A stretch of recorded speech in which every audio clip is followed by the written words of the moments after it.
Hi there, I'm Beth Summers from the Wilton Test Kitchen, and I want to show you a really cool and interesting way to decorate either a jelly roll like this or a sponge cake that you can place around a different cake. This is called inlay cake design. It looks really impressive, but it's really simple to do. So let me show you how. So to start out, I have traced a pattern onto a piece of paper here. And what I did was I used this flower cutter from the 3-piece fondant cutter set.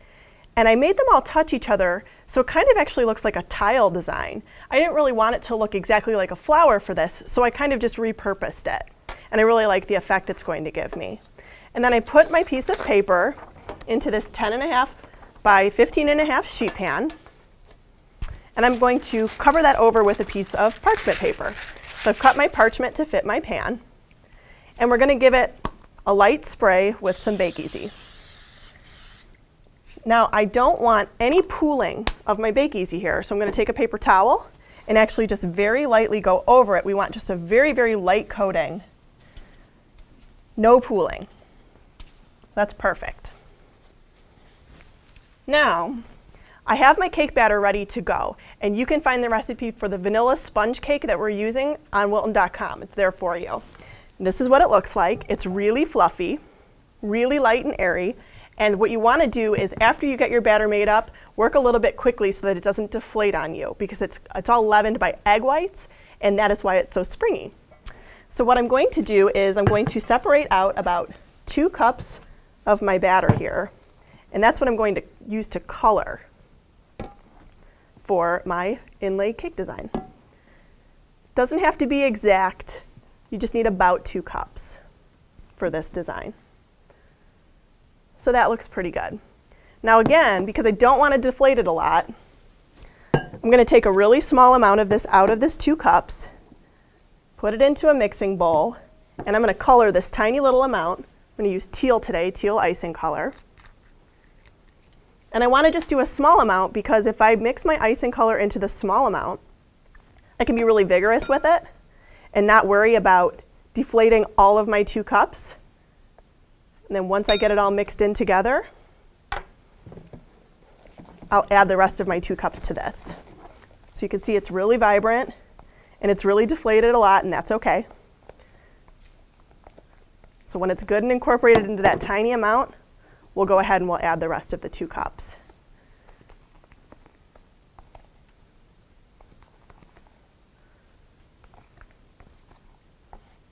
Okay. Now with this, I'm going to be just a little bit more gentle, and I'm going to use more of a folding motion to get my batter incorporated. You can see it does go very quickly, but the folding helps to keep the batter more aerated than if I was just stirring it around really, really vigorously to incorporate my color. So once you're here, we're going to put this batter into a disposable decorating bag, or a non-disposable is fine too. I have a number 5 tip in my bag.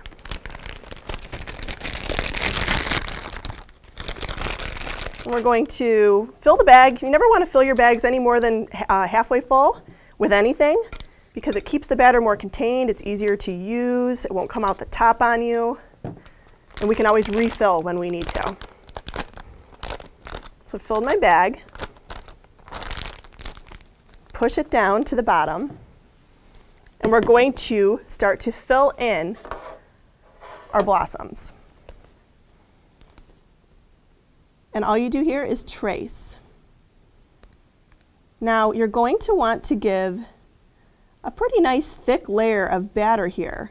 So I'm actually piping all the way in and around inside the flower as opposed to dragging the batter through. If you drag the batter through, it's going to get a little bit too thin. And then when we go to peel the parchment away after it's baked, it's going to take most of the color with it. So that's why we colored 2 whole cups of batter, so that you can actually pipe a nice generous amount. Using that tip 5 will give you a nice generous amount. And you just continue on to fill in your pattern.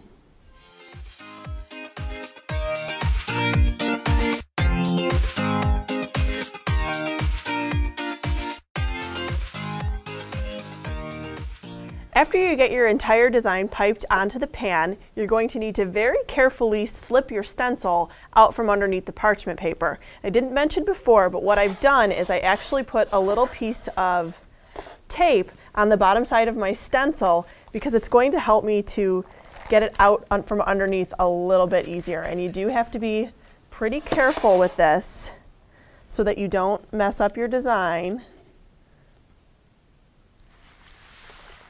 But it does just slide out like that. Now what you're going to want to do is bake this for just 1 to 2 minutes to set the batter. So you're going to do that in a 350-degree oven and then pull it right back out after 1 to 2 minutes. Okay, after you've baked for 1 to 2 minutes, your colored parts are all completely set. So what you're going to do is add the rest of your cake batter over the top. You just spread it out. It's still fluffy. This is, again, why it's kind of important to work kind of quickly. You don't want this to deflate on you, and if it sits for a really long time, it will start to get really soupy. But ours looks good. So once you've got all of it out of the bowl, you'll just spread it into an even layer using a large offset spatula. So that looks pretty even to me. Just going to pop this in the oven. It's a really fast bake. It'll only take 10 to 12 minutes in your 350-degree oven. So my cake has been out of the oven and cooling on this cooling grid for 15 minutes. Now we need to loosen the sides of the cake with a butter knife or an angled spatula like I'm doing. I have a tapered spatula here, because they won't come away from the sides of the pan on their own. And that's because they climb up to rise. So definitely don't skip that step. Now I have a second piece of parchment paper cut to the size of my cake, and you're just going to lay that on the top like this so that we can flip the cake out of the pan. Just turn it over. And by using this cooling grid underneath, it gives the cake support, and it will look just like that. Now we're going to peel the bottom piece of parchment paper away, and you can see it leaves the design on the cake. So now what we're going to do is we're going to put this piece of parchment back on. And I know that sounds weird, like why would you do that? But you need to do that so that it comes detached really easily. What we're going to do now is roll the cake up and let it sit for a while. So you can actually pick the cake up like this. We're going to roll the piece of cake with both of the layers of parchment together. So just roll it up like this. Make sure it's nice and tight. And then you're just going to want to let it rest seam side down for a little while, and this is how the cake will hold its shape. So after you let your cake rest in the rolled position for a while, you can unroll it onto the cake board like this, and you'll see it kind of holds its rolled shape, and that's what you want. So we're going to take the parchment off both sides here. Actually, discard it. It gets pretty sticky. Don't worry about it. And from the other side. And this cake is really resilient, so don't worry about breaking it. It's very spongy. That's why it's called sponge cake.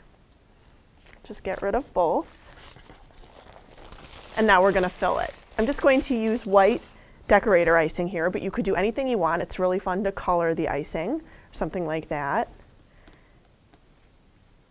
And you'll just take your icing and spread a thin layer all over the cake. Not even 1/4 of an inch, thin, thin, thin. And keep in mind that as you roll the cake back up, the icing is going to displace a little bit. And that's okay, but just think about that when you're spreading on your nice thin layer. But you don't need to overdo it, otherwise it's just going to all squish out at the bottom. Okay, so I've spread my icing on, nice thin layer. Now it's just time to roll it back up. So I'm going to start with this end here because I have my little gap. And because it was rolled already, it's really, really easy to roll it back up again. And you'll always want to put this onto your cake board with the seam down. And look at that, it's a really nice presentation. You could transfer this to a clean cake board very easily. Just pick it right up. And there you have it. That's inlay cake design. For more decorating ideas, tips, and tricks, visit Wilton.com.